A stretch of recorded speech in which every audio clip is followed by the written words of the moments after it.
Hi, my name is Natalie Bisono, and today I will be presenting to you about sanitation and menstrual care in Brazil and Papua New Guinea. In 2010, the UN General Assembly recognized access to safe and clean drinking water and sanitation as a human right. Sanitation is defined as the use of a toilet or latrine with a system in place that ensures the excretion is disposed of safely. About 39% of global population uses a safely managed sanitation service. 2.3 billion people do not have basic sanitation facilities, such as toilets. Poor sanitation is linked to cholera, diarrhea, hepatitis A, typhoid, and polio. Poor sanitation also contributes to malnutrition. Diarrhea remains a major killer in countries around the world, yet it is largely preventable. Better sanitation can prevent the deaths of 361,000 children under the age of 5. Some benefits of improving sanitation are reducing the spread of disease, reducing severity and impact of malnutrition, promoting school attendance, and promoting dignity and safety.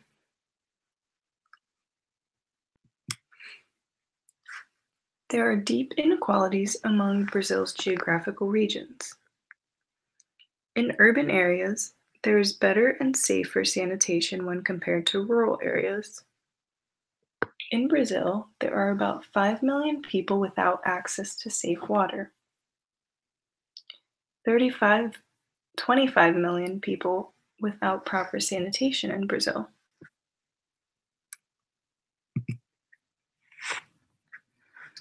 In these graphs, you can see that water sanitation service levels have improved, but you can see the inequalities in rural versus urban areas. There are no safely managed water sanitation services in rural areas, but almost 41% in urban areas. You can also see that water sanitation service levels have greatly increased since the year 2000.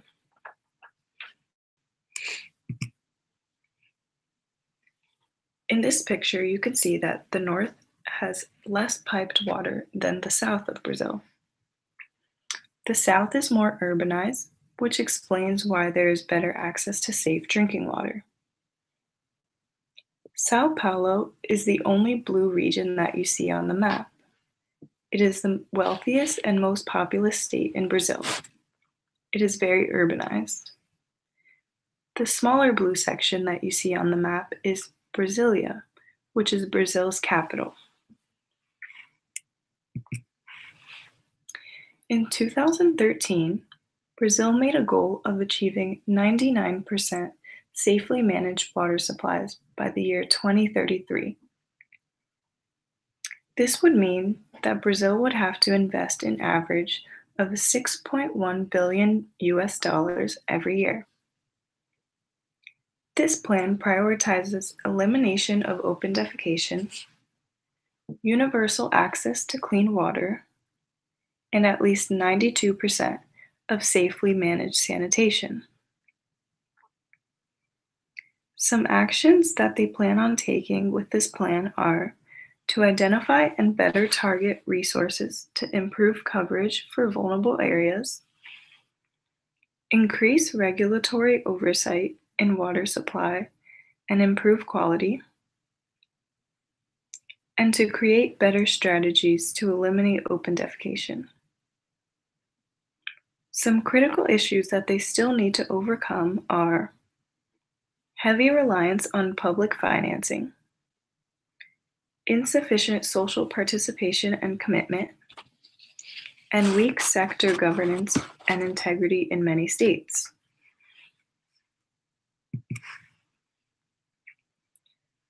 About 20% of Papua New Guinea's population lacks access to safe water.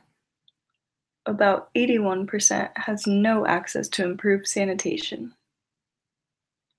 About 90% of people in Papua New Guinea without access to water service live in rural areas.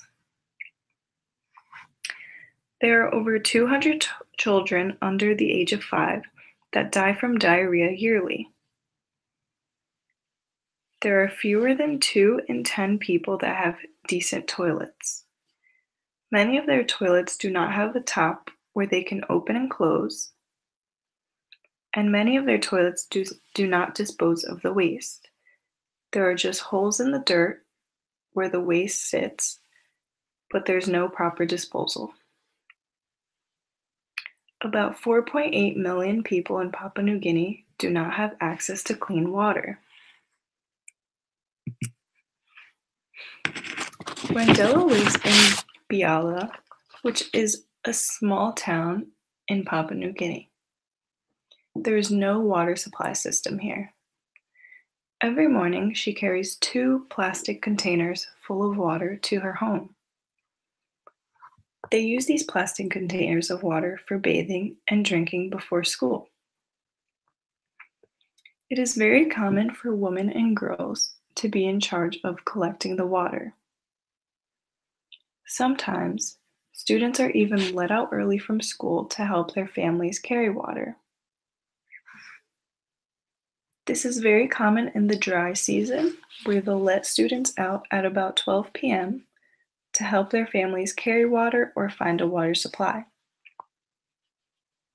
Students will also skip school for 3 to 4 days to help their parents find water supplies during dry season.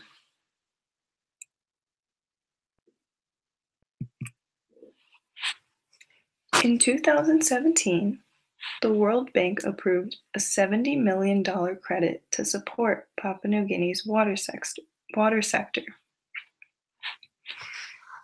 This will improve access to clean and reliable water supply services for 9 provincial towns and 10 rural districts across Papua New Guinea.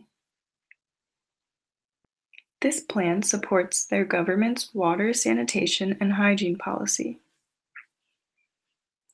They will help oversee policy implementation, regulation, training, and monitoring at the national level. Provincial, district, and local governments will receive support to plan and manage water supply services. They will also assist state-owned water institutions to expand and improve services.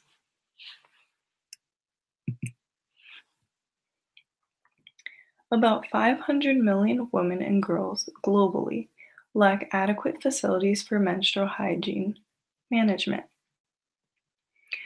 Women around the world face challenges keeping their menstrual hygiene private and safe.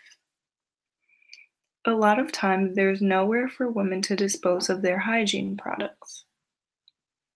In many cultures, women on their periods are considered impure and are excluded.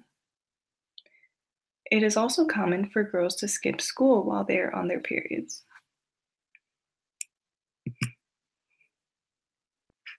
In Brazil, about 1 in 4 women skip activities for fear of people knowing that they are menstruating. Many women feel comfortable in social situations when they are on their periods.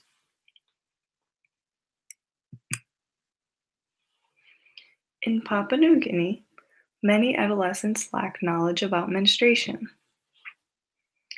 Many people believe that menstrual blood is dirty or unclean. This places restrictions on what women can do and makes it more difficult for women to manage. Many also believe that menstrual blood can bring bad luck to men and prevent menstruating women from cooking, attending church, or even walking next to men. Many of their bathroom facilities lack privacy. There is no place for women to dispose of used menstrual materials. Many of their bathrooms also don't meet basic needs. Some women claim that they leave work or school early to change their pads or wait the whole day until they get home. Women in rural areas have a harder time getting access to pads. Sometimes they use homemade solutions if they can't get access or can't afford them. Femme International runs educational programs in schools in developing countries. Educating women and girls helps break the taboos. They also provide women with menstrual products. Days for Girls is similar to Femme International, where they educate and provide menstrual products to girls and women. Days for Girls has reached over 1 million women in over 110 countries.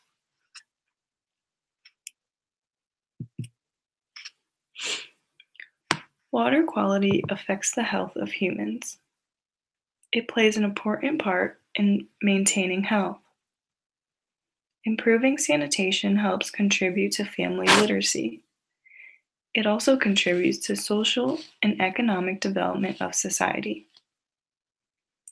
Improving sanitation could save many lives from preventable diseases, which is why it is so important. Menstrual care is important so women around the world can manage their menstruation with privacy, safety, and dignity.